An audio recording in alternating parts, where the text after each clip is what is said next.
হিন্দি চলচ্চিত্রের হিম্যান খ্যাত কিংবদন্তি অভিনেতা ধর্মেন্দ্র দেওল আর নেই। টানা কয়েক সপ্তাহ রোগ ব্যাধির সঙ্গে লড়াইয়ের পর সোমবার আজ শেষ নিঃশ্বাস নেন তিনি। মাত্র 2 সপ্তাহ পরই 90 বছরে পদার্পণ করার কথা ছিল তার। আকস্মিক এই প্রয়াণে শোকের ছায়া নেমে এসেছে বলিউডে। ধর্মেন্দ্র শুধু দর্শকদেরই নয়, সহশিল্পী অনুজ থেকে সমগ্র চলচ্চিত্র জগৎকেই মুগ্ধ করে রেখেছিলেন তার ব্যক্তিত্ব, অভিনয় ও মানবিকতায়। তাই তার মৃত্যুর সংবাদে শোকাহত পুরো ইন্ডাস্ট্রি। এদিকে বর্ষিয়ান অভিনেতার বিয়োগে বলিপাড়ায় অনেকেই সামাজিক মাধ্যমে পোস্ট করেছেন। পরিচালক প্রযোজক করণ জোহর সামাজিক মাধ্যমে লিখেছেন, টি যুগের অবসান। তিনি শুধু কিংবদন্তিই নন, ছিলেন একজন সেরা মানুষ।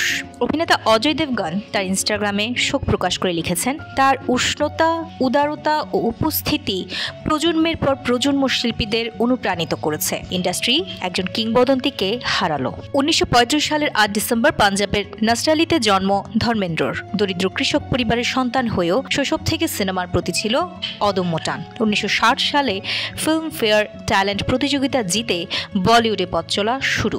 একই বছর দিল ভি তেরা হাম ভি তেরে ছবিতে অভিষেক। এরপরে 6 দশকে 3 শতাধিক চলচ্চিত্রে অভিনয় করে গড়েছেন এক অনন্য ইতিহাস। রোম্যান্স পাশাপাশি চুপকে চুপকে প্রমাণ করে কমেডিতেও তিনি সমান দক্ষ। তবে তার ক্যারিয়ারে মোড় ঘুরিয়ে দেয় রমেশ সিপ্পির কালজয়ী ছবি শোলে। জয় বীরুর বন্ধুত্ব আজও ভারতীয় সিনেমার ইতিহাসে স্মরণীয়। অভিনয়, ব্যক্তিত্ব এবং মানবিকতার জন্য 2012 সালে ভারতের 3য় সর্বোচ্চ বেসামরিক সম্মান পদ্মভূষণ পান ধর্মেন্দ্র।